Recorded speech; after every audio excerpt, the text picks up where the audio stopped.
Good evening, everyone. Thank you for inviting me over to Belfast. It's been a pleasure to be here. You've had 2 introductions of myself tonight, which I think is too many.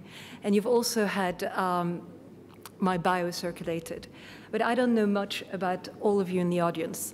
And I'd be really grateful if you could just raise your hand so that I know who the audience is. Could you raise your hand if you're a current student, please? A very warm welcome to all 5 of you. An extremely warm welcome to all 5 of you. Could you raise your hand if you're an SME? Right. Another warm welcome to all of you, not as warm as to the students, but very warm. And could you raise your hand if you're in academia? Very warm welcome to all of you too. I am going to discover the slides with you because technology is not working. So just a little note on, I may do this as well. A little note on why this says Director at Accelerate Cambridge at CJBS and not Entrepreneur in Residence. So I am an Entrepreneur in Residence at CFEL. And my mission as Entrepreneur in Residence is to work with startups and give them mentoring. Over the last 18 months, I've been engaged on a new adventure, and that is to create an incubator accelerator at the business school in Cambridge to support venture creation within the university. And this incubator accelerator is called Accelerate Cambridge, hence the different title. Who am I? So you have read all about what I am. You've had 2 introductions. Why is this slide? I've heard a lot over the last week about my many successes, but no one has mentioned my failures and the ventures I've been associated with where I was unsuccessful. It is all right to be unsuccessful. When you ride a bicycle, very few people learn to ride the bicycle from the first go. You fall. But then you have to get back on the bicycle and carry on riding.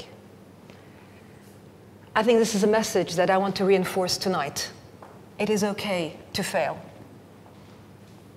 It is okay as long as you learn from your mistakes and start all over again.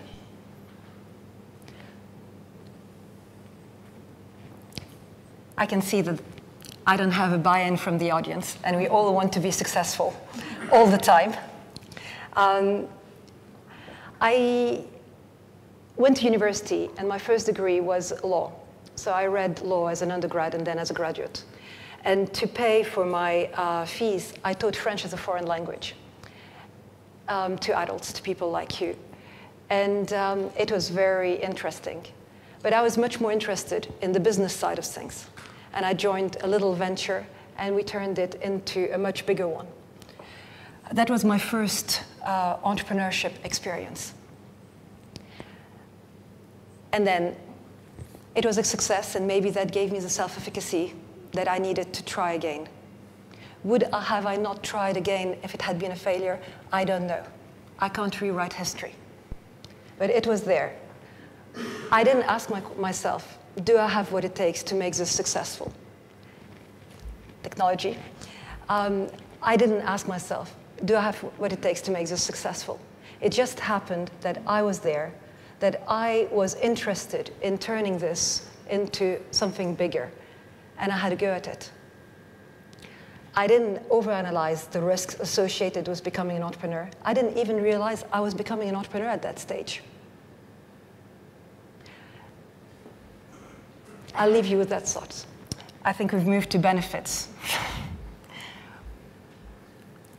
Benefits of being an entrepreneur.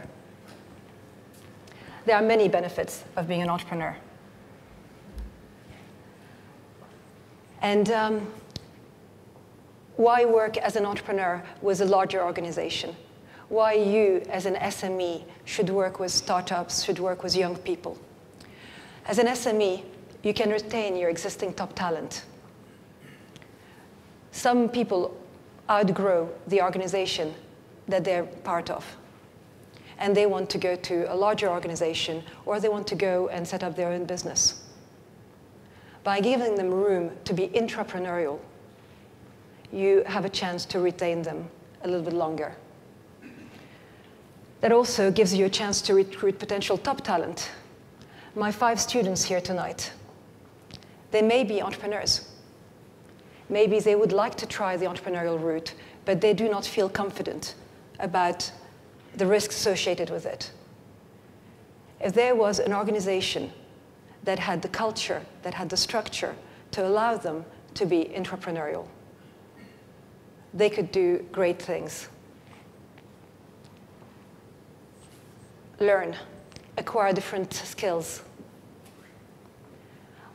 One of the SMEs in Cork, one of the gentlemen running the SME came up to me, and he said that what he does when people come and they volunteer to do a job, he asks them, what are you really good at? What are you moderately good at? And what are you bad at?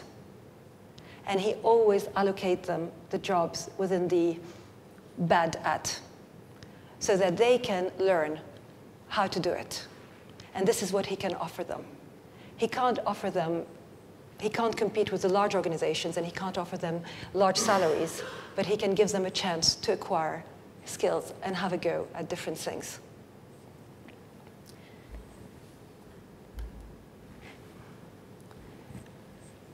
Being entrepreneurial means that you can be faster. You don't have to go through the bureaucracy of a large organization. You can do things better. You can be more innovative. You can be closer to the market. And you have less risk associated. Again, I see puzzled faces. How can it be less risky to be entrepreneurial than to do it in a large organization? Well, what if you're trying something completely new and you don't want your brand, your existing brand, to be jeopardized?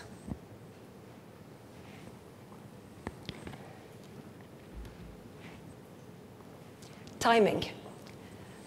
If you do your new venture as entrepreneurial, as part of a larger organization, you control your timing. You don't depend on other people's timing. If you take money from a VC, you have to go and run with it now.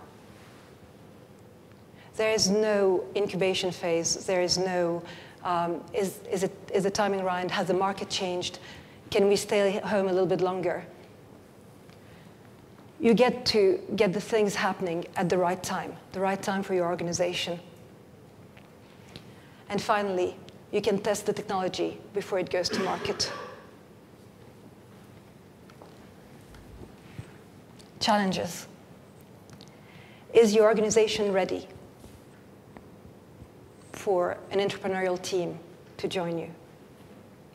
I want you to imagine this beautiful university that is centuries old, taken over by a team of entrepreneurs. I can see some smiles. This is an established business. It is solid. It doesn't go very fast, but it's solid. It's going somewhere at its own pace. This is what can happen to it if it's surrounded by entrepreneurs.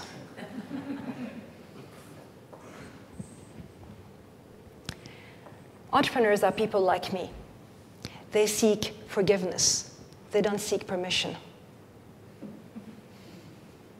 You have to control not just one of me, but quite a group. You have to harness their energy. Are you ready for this?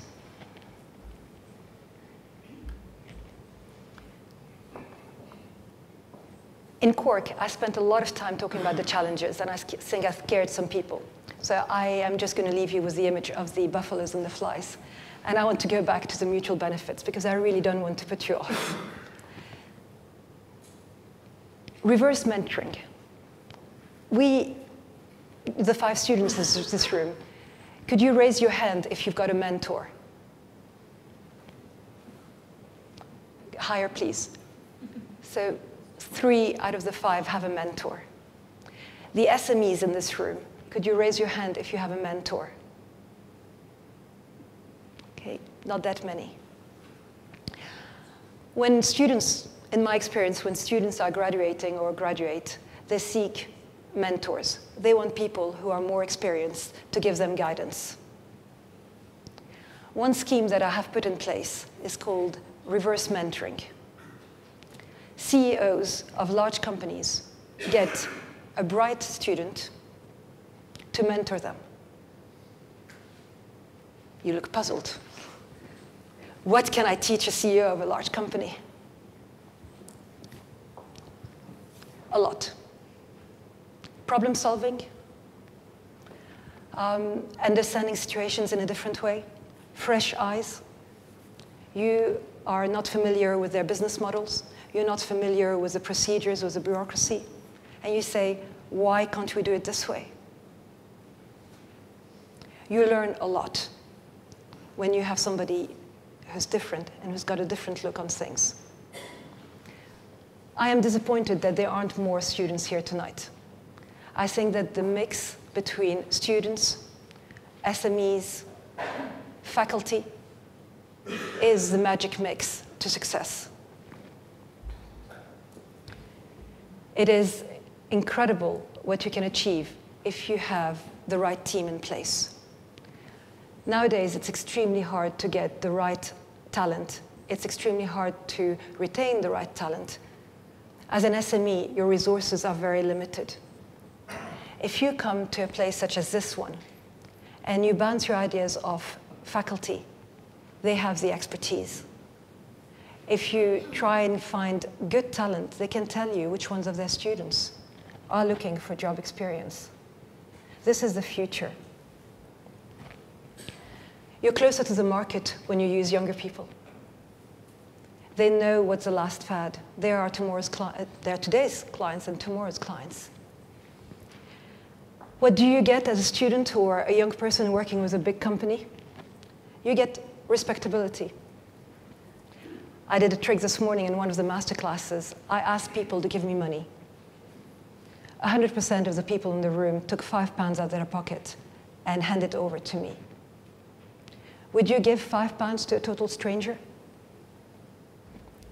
No, you wouldn't. As a startup, going to the market to try and get funding, you are a total stranger on the street asking for money. You need someone behind you to back you.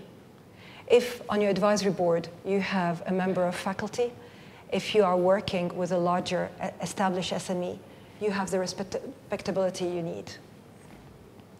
Again, lots of the very young people that come and they're starting businesses lack is the interpersonal skills, the presentation skills.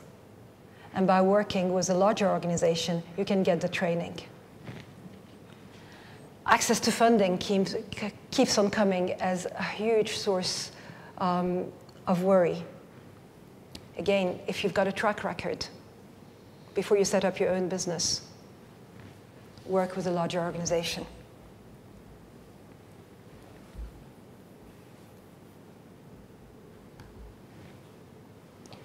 Why accelerate Cambridge at Cambridge Judge Business School? There are many entrepreneurial support initiatives in Cambridge. The Cambridge Chaos is something that we're extremely proud of. There are many incubators, there are many accelerators, there are many programs geared at entrepreneurs. So why do we need, yet again, another accelerator? As Richard very kindly said, why do they need someone like you, Hanadi? It's because I connect the dots. I'm an entrepreneur, but I also can talk academia. I can talk big companies. I understand the needs of the large players and the small players. I'm close to the market whilst having gray hair. I'm lucky I have some hair left.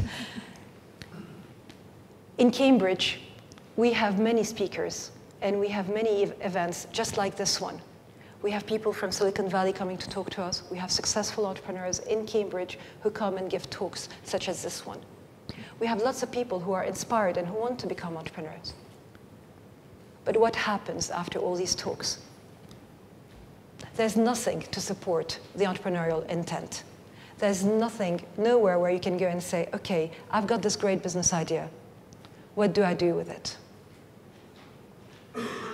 You can go to an incubator and rent some office space. But that is if you have the money to rent the office space, and that is if you already have a business team. You can enter a business plan competition, but nowhere do you get the access to mentors. Nowhere did you get the access to faculty. And again, this is something that I want to reinforce. The access to faculty is extremely important. Universities are no ivory tower. They are here to do research, they are here to do education, but their involvement with the real world, as I've heard many business people say it, is crucial.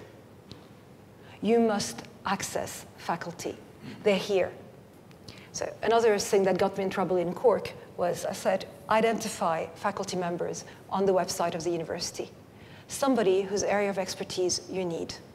Be it marketing, if you have marketing issues. Organizational behavior, if you have HR issues. Just identify them on the website, and then go to the university and try and meet them. And don't take no for an answer. So what got me in trouble in Cork is that I suggested one should stalk the faculty members.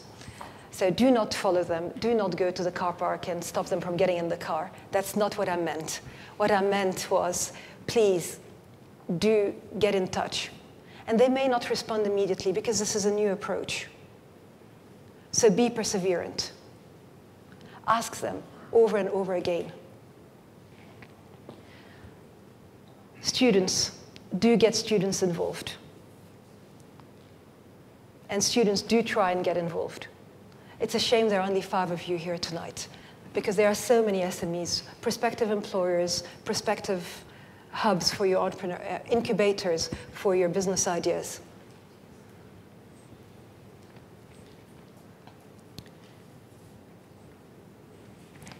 Entrepreneurs don't take no for an answer. It takes a very pushy, very obstinate, very visionary person to carry on and keep going, despite the fact that everybody tells them it's not going to work.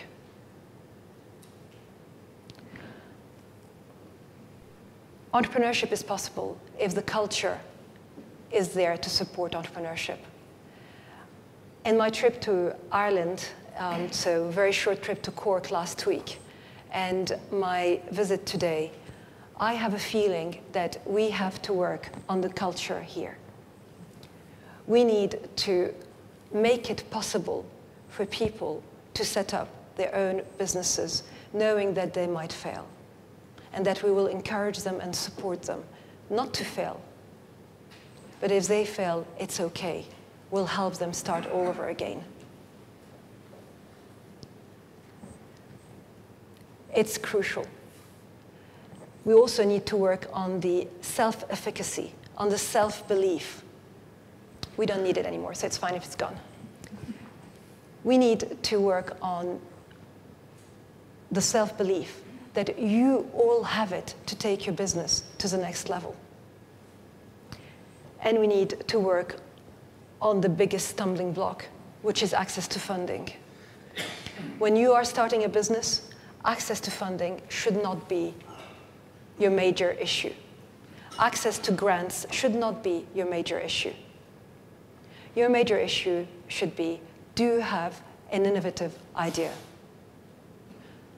Do I have an idea that no one else has? Do I have what it takes to make this idea go the extra mile? Do I have what it takes to have around me the great team that it takes to bring that idea?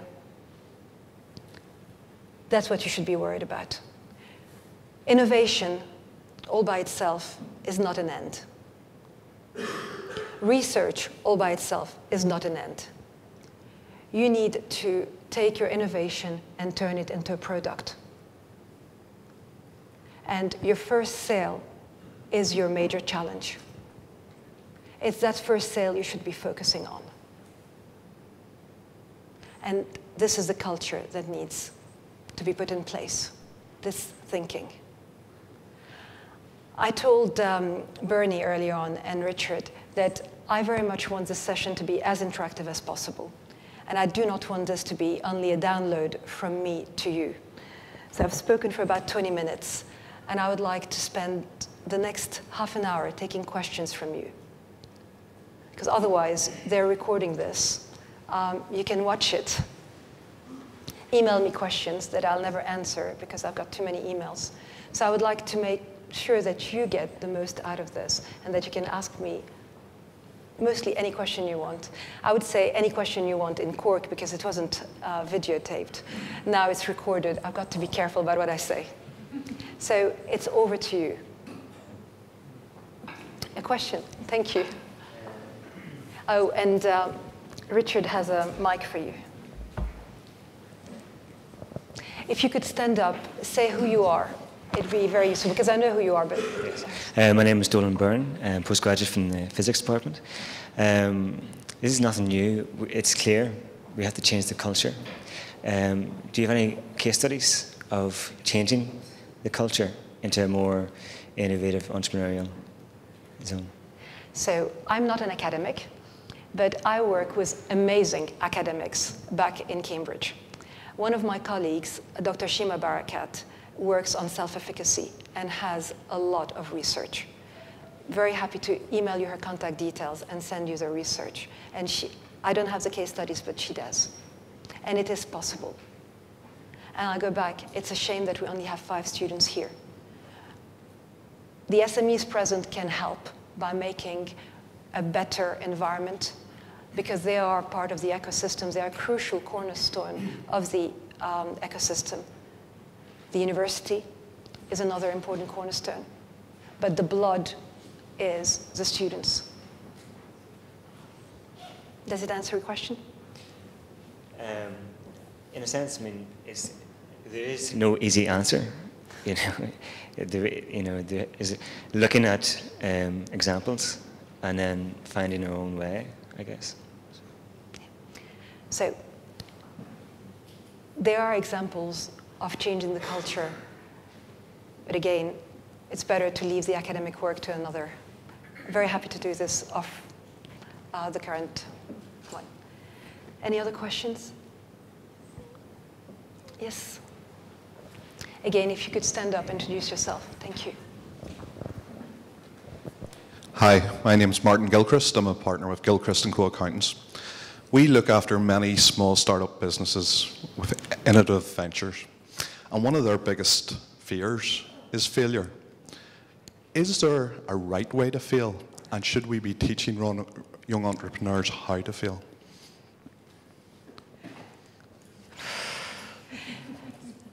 Right, I'll get a glass of water. Is there a right way of failing? Well, as long as you don't go completely bankrupt and don't do like one of these traders who bust their big banks. And I think when you invest in a startup, if the it's the first time they do their startups, is it really wise to give somebody who's barely 20 £2 million? Is it really wise giving a startup no advisory board, no management structure, and just giving them a check? I think that if you're going to invest in a startup, don't just give them money, give them management skills, give them the expertise, give them mentoring time. That would be my advice. Any other question? Yes, the lady at the back.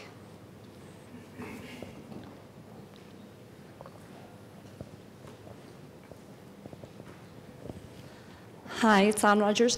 I would probably be a bit more controversial. I think that in Northern Ireland we're quite used to failure at some level. I just wondered how you assist students and help them actually look at success, because I feel that a lot of people actually fear success when they actually feel failure. Because around us we have a lot of failure, and negativity breeds negativity rather than success. And sometimes when people are successful, a lot of people can kind of... Okay. Thank you very much. I actually love this question. Define success.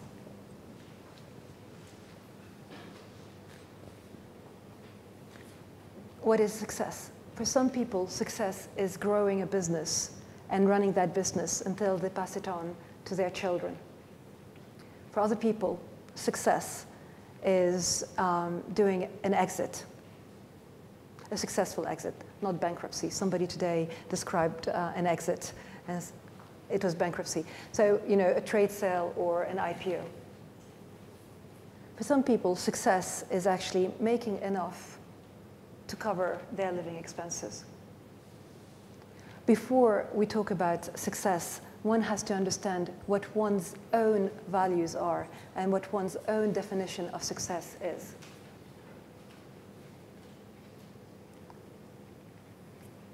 Does this answer your question? Sorry, I can't hear you.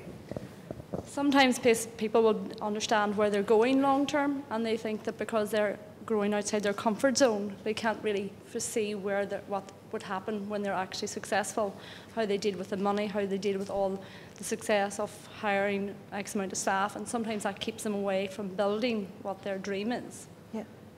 So if you are within your comfort zone, you're not an entrepreneur. An entrepreneur is always outside their comfort zone. They're always trying to push. An entrepreneur doesn't go after the safety of a salary that comes in. Yeah. Any other question? Yes? I'm glad that the ladies are asking the questions tonight. It's a pleasure. Hi, I'm Diane Holt from the Management School. I do a lot of work with social and environmental businesses in Africa.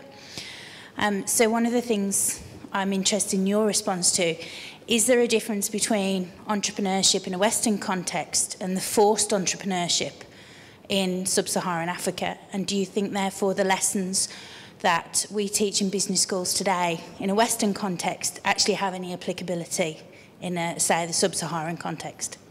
Can I be very controversial? Mm-hmm. Is there anyone from the management school here? Okay, please shut your ears. And could we please edit this, because I do work in a business school also. Entrepreneurship can't be taught in a business school. Everything that you learn in a management school is for management.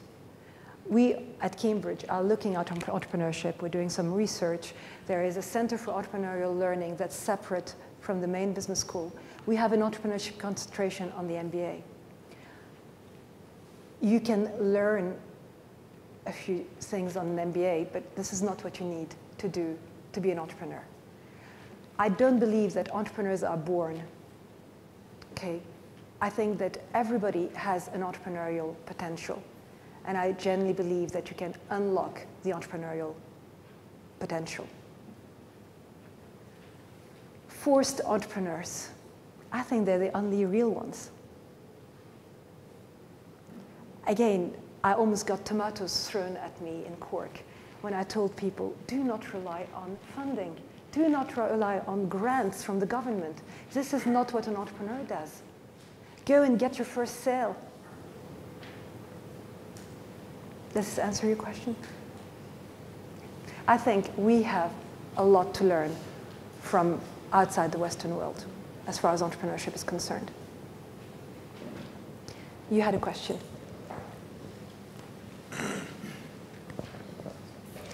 Just here, please, Richard. Then if you could stand up and share your name. And Jeanette Sherman from the Ulster Business School. My question is... Another business school. Another business school. Another business school, yes. Are all SME owners, business owners, entrepreneurs?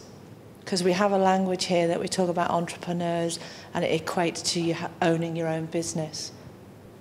My confusion is that are all business owners, whether large or small, entrepreneurs?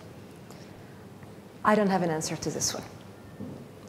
I believe that if you work for yourself, if you employ other people, you are an entrepreneur.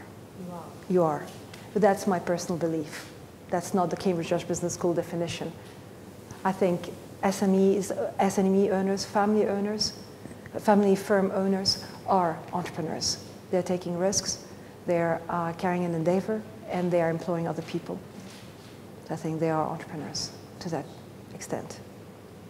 So how would you define an entrepreneur? An entrepreneur is someone who wakes up every morning and does things their way and not the way that everybody else has chosen. An entrepreneur will see an opportunity where other people see obstacles. An entrepreneur is someone who doesn't listen to, it's not going to work, and say, well, watch me making it work. An entrepreneur is someone who wakes up and gets out and motivates people. Then I would argue there are some business owners, small business owners, medium, that don't have that characteristic, that they're still in business, but are the polar opposite in some instances of some of the things that you've just said, but continue to be able to exist and survive in business. And maybe that's the funding grant dilemma. Well, let's have a chat about that. As I say, I'm not an expert from Northern Ireland or Ireland. I'm discovering. One thing that has come across really strongly has been this culture. And I would love to come back and do some work on that. Okay. You again. Let's give this gentleman, and then you can have one. My name is Declan Kelly, Focus Business Advisors, and I'm going to put my head in the lion's den. I work with a lot of small companies, people who make things. It's amazing the number of them who have massive inferiority complexes. They think what they do is inferior. They don't know, they're unsure about making investments. They're unsure about their future. What I would like to address the audience and yourself, people in Northern Ireland think they have a wonderful educational system. Personally, I think it's lousy. We're very good at producing doctors, and dentists, and accountants, and lawyers, and so on. What we're no good at is producing entrepreneurs or people who work with their hands. We don't give those people a chance. So my question to the audience and to you is, how do you change a culture that is elitist? How do you change it so that people who work with their hands, and in my opinion and in my experience, are far more innovative than I am? How do you change the culture in Northern Ireland that those people get a chance? So rather than lauding ourselves on the magnificent education system we have, where the top 10% go to Cambridge or Oxford, and the bottom 50% go on the scrap heap. So I'll ask a question to the audience and to you. How are we going to change that? I understand that in Germany, I'm not an academic, I understand in Germany that there's equal or possibly greater emphasis put on developing the skills of people who work with their hands, the vocational skills. So what can we do to change the culture that we have? Because we're never going to be a successful economic power until we change our mindset. Can I start answering? I don't have all the answers, but I'd like to challenge one thing that you said. I think that doctors can be entrepreneurs. I had a conversation with this young lady just before the talk started. She's training to be an ophthalmologist. Yeah. And one of my most successful students incubated last year was a doctor. So doctors can be entrepreneurial, can say, actually, I don't want to be part of the NHS. I don't want to be part, I want to set up my own practice. I want to set up my own hospital. I want to make a difference. the lady over there, sorry, I don't remember your name, was talking about forced entrepreneurship in Africa. People in Africa do not have degrees. They're not part of the 10% in Cambridge or Oxford, and they are extremely successful entrepreneurs. Let me take you back to the first book that was given to me about entrepreneurship, which is a book called Anatomy of an Entrepreneur. And it's a story of a gentleman who worked for one of the largest oil companies in the world and who was extremely successful. Lebanese, I'm Lebanese. I never lived there, I never grew up there, but I'm Lebanese. So he grew up in Lebanon, and his mother still lived in Lebanon. So he went off to the States and became extremely successful. And he would call his mom as a good boy, and very regularly, and say, I'm an entrepreneur, and I've done this and this and that. And she'd say, my son, I had coffee with my friends, and she's the mother of a doctor, she's the mother of a lawyer, she's of a dentist, and what are you? You work for a company. And he was the largest, he was the highest ranking in a large oil firm. And then one day he called her and he said, Mom, you're going to be proud of me. I bought 25 petrol stations today. It's in the culture. In some cultures, you don't work for somebody else. You set up your own business, even if it's just a corner store. And it will happen. I mean, Ireland, I'm not an expert. Northern Ireland have gone through a very difficult time. And you are living very interesting times as well, because it is a new beginning. Another question? You had a question. Could we? I was just going to ask about the unlocking people to be entrepreneurial. Yes. There's a great book called Unlocking the Entrepreneur Inside. There are great programs, and I would like to convince Intertrade Ireland to sponsor one of those programs. I would like to take 64 PhD students from across the island and from everywhere, and unlock the potential, the entrepreneurial potential. They won't all start their own ventures, but they will approach even their research in a different way. The lady behind you. Hi, my name is Sheena Lewis. I'm an academic here in Queen's, and I'm also involved in a spin-out company. I'd like to say something in favour of our culture here. I think we are trying extremely hard to change it. In terms of the Science Park here in Northern Ireland, we have a programme called Generation Innovation, which is to encourage kids at school not to be doctors, not to be lawyers, not to be bankers, but to be producers. Because here in Northern Ireland, we used to be tremendous producers in the rope industry, in the linen industry, in shipbuilding. And for a long time, we lost our way. But now in the 21st century, we should be going back to being producers, and that, of course, involves being entrepreneurs. I'd also like to challenge the point you're making about going out and making your first sale, because it's very difficult to do that without infrastructure and without money. And again, as someone who has been the recipient of benefits within Queen's, it's been great because I've had the support of the university to do translational research. And I know a lot of people who are doing work in medicine and all sorts of areas now. Research councils will not give you money unless you can show the benefit that you're going to have to society. And you've got to have a game plan where you're actually going to translate your research from bench to bedside or whatever the case is. And the final thing I'd like to say is that we have also benefited in our little company from Invest NI, who have given us quite a lot of grants to support us so that we could make our first sale. But it would have been impossible to make that sale if we hadn't had a little bit of money to start with. Okay. Thank you. I'm going to address point number 2. I agree with you. For some technology, you do need to get grants, but as long as you realize that it's research, and as long as you realize that at one point, the research must stop and you have to turn it into a product. Again, I am just one person, but I have come across so many people who have been recipients of research grants and of the Technology Strategy Board grants, who do not realize that they're still doing research and they do not have a product, and that they have failed to translate that into a product. I take your first point and I absolutely endorse it about becoming producers, and I'd like to support that.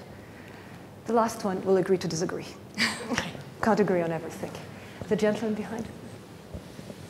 Hi everybody, I think I'm going to sing Delilah or something. Do you think there is a link between the availability of credit and the number of entrepreneurs? And secondly, if you agree that that's correct, do you think there is a link between irresponsible lending and irresponsible entrepreneurs? It's getting late. I do think that irresponsible lending is a disaster. It's a total disaster. There has been some lending decisions that were a total disaster. I think irresponsible entrepreneurs, you'll always have irresponsible entrepreneurs, but the impact of these irresponsible entrepreneurs is bigger because the amount of money lended to them was larger than they should have been. So that doesn't really, the amount of credit available and the number of entrepreneurs, no. I believe that entrepreneurs will still be there, whether there's credit for them or not. I genuinely believe that if you're a real entrepreneur, nothing will stop you. Now, lots of people call themselves entrepreneurs because they can't get a job, because they don't have a great idea, they don't have a great innovation, but they have selling powers and they go and sell their idea. Are they real entrepreneurs? We had a session this morning about innovation, and I wanted to get everybody in the room to think about innovation. And what is innovation? It was very hard finding one definition of what is innovation and what is innovative. Are you doing something because you want to do it or because there's a need for it? And this is the first thing. Lots of entrepreneurs will say, well, I've got a great idea, I'm going to go ahead and do it. Well, yes, but is there a need for your idea? Is anyone else doing this? Or are you doing this because you just have found the credit for it? Does this answer your question? Yeah. I think it does, yeah. Thank you. Thank you. Anybody else? Gentleman behind, sorry, and then we'll have to make our way back because the lady has been waiting afterwards. Hi, Hanadi. My name is Gareth Quinn from the MBA Association. There was a couple of things you said just to pick up on. Right. Disclaimer, anything I said about the MBAs, I love them. No, you're grand, you're okay. I'm an MBA myself, from my sins. No problem. No, listen, it's really, you mentioned earlier on, the growth through partnership was one of the phrases, and you also mentioned joining the dots. I'm someone who's worked in the public sector for 10 years now, and I'm just sort of delving into the world of innovation and entrepreneurship, only in terms of exploring it. And for me, there are two very, very important areas, that I think in terms of the culture here, we wanted to go out and do it alone, whereby I think that partnership approach, and you talked about mentoring as well, is key. So it was just really to get an idea from yourself, how important is the partnership, and can you even give us a few examples of where that's been a real success? Okay. I believe in partnership. I believe in not doing it on your own. So one pitfall of entrepreneurship is that the entrepreneur is so engrossed in their idea, they see it's so obvious to them that they fail to communicate it and they fail to actually be patient with people around them who don't understand. First thing, as an entrepreneur, it's to simplify your idea so that people can understand it. Talk about it. Talk about it all the time, everywhere. You do not know who is around you, who can help. And don't be worried about people stealing your idea. That's another pitfall of the entrepreneur, If I talk about my idea, somebody is going to steal it, and they're going to do it. Talk about it. Try and talk about it in the pub. You don't know who's listening. You don't know who can help you. You don't know who's got the contacts. So don't do it on your own. Get a team around you, because if you're on your own, you're going to get burnt out. When you're doing it, at least with somebody else, when your enthusiasm is dropping, then somebody is there to pick it up. An example of when it's been done. I'm going to give you my own personal example. I was doing Accelerate Cambridge outside Cambridge University I was doing it as part of my own company called eCamp. And I was running accelerator programs in Russia, in the Middle East, and here in the UK, and one in Malaysia. And it was hard work. And I realized that the impact I was going to have was going to be much bigger by partnering with a business school in Cambridge. And it's not easy. It's not easy for you in Cambridge listening. Entrepreneurs are impatient. They don't have the same life cycle, their ideas. We don't go through the whole bureaucracy. We want to get it done. But it is worth partnering with larger organizations or with other startups. The gentleman here. Hi, my name's Brian Durnian. I work for Seagate Technology, so it's a large corporation. By the way, I think small businesses are excellent, the lifeblood of Northern Ireland.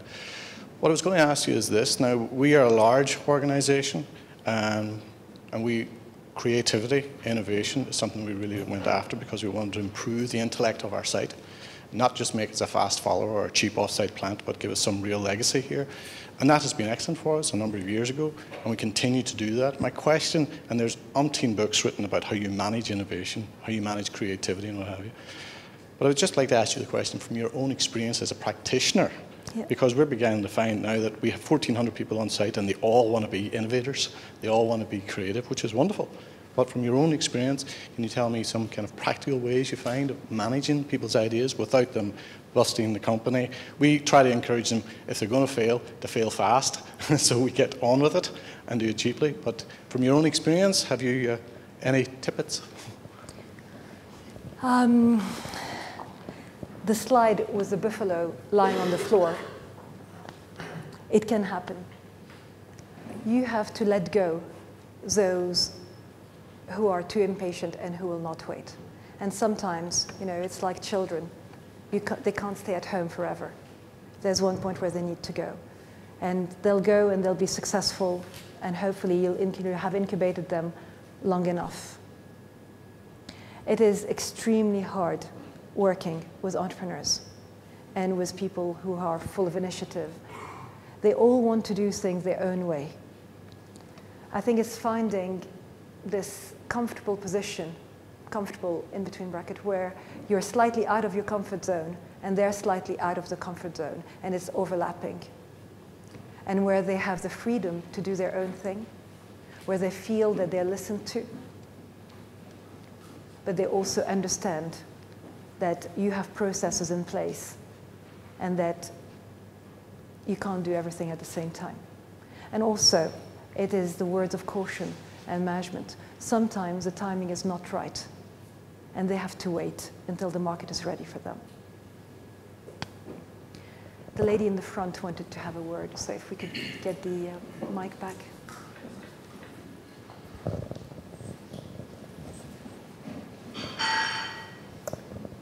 Thank you very much. I'm Mary Jane Burns of Mary Jane Balanced Health and also the Health and Wellbeing Company. And I just want to know, are there actually any incubators here in Northern Ireland, or am I going to have to contact you in Cambridge? The honest answer is I don't know well enough. I know there is an incubator in Cork because it's called Ignite at the at UCC. Okay. There is one being set up at University College Dublin because the gentleman running it came to speak to me after my talk. Is there any in Belfast? Because I would agree with you with the collaboration and partnership and things like that, and I'm currently doing that, but it was just the idea of incubator. It's Go to the Visit Connect in the Science Park, talk to Steve Owen. That's the main function of that organisation, is to assist early startup companies in high-tech sectors. I'm not sure that it'll be the high-tech sector, but I still would. Other sectors as well. Thank you. Or talk to someone at the management school here and try and get them to do something similar to Ignite in UCC. I was really taken by their program. Thank you very much. Yes, I'll take this one. Johnny Andrews, Northern Ireland Conservatives. We're obviously a very small province here. We've had our conflict problems. Are there any other small areas, regions, or countries that we could follow that can come from a very bad situation quickly? I mean, are there any particular areas like Kurdistan always sets a good example, or Singapore, Estonia? Are there any particular countries or regions you could give us as an example to follow? I think your own example is a good one to follow. Every situation, every country has their own specificity, and what works in Singapore would not work here. What works in Lebanon doesn't work here. What I've seen in the last week or so is pretty impressive. Again, you know, I would say try and get the students or the non-students, to go back to your point, or to young people outside the university engaged, and help them unlock the entrepreneurial potential and help the culture change. This is where it starts, with the new generation. Does this?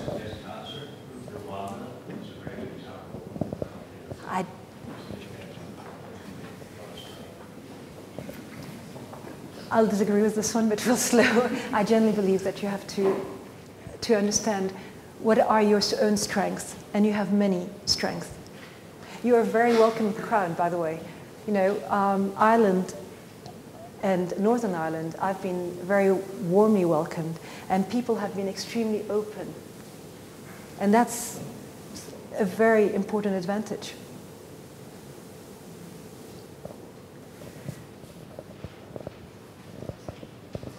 One more question?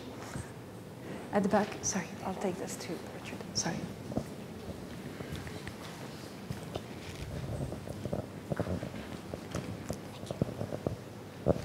Hello, I'm Ivy.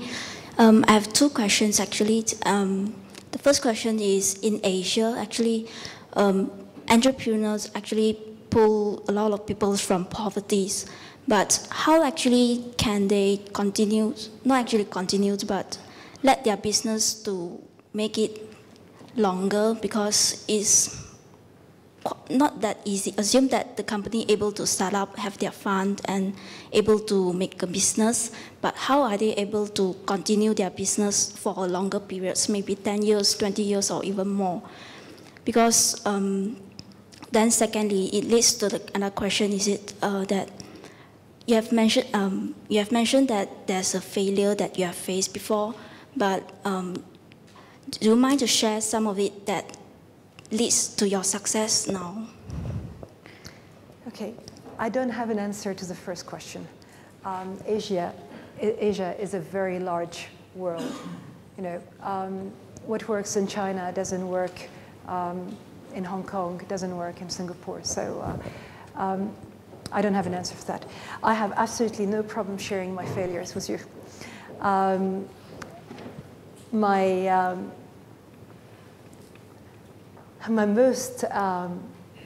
failure where I've learned the most is the online wine business that I set up in 2000.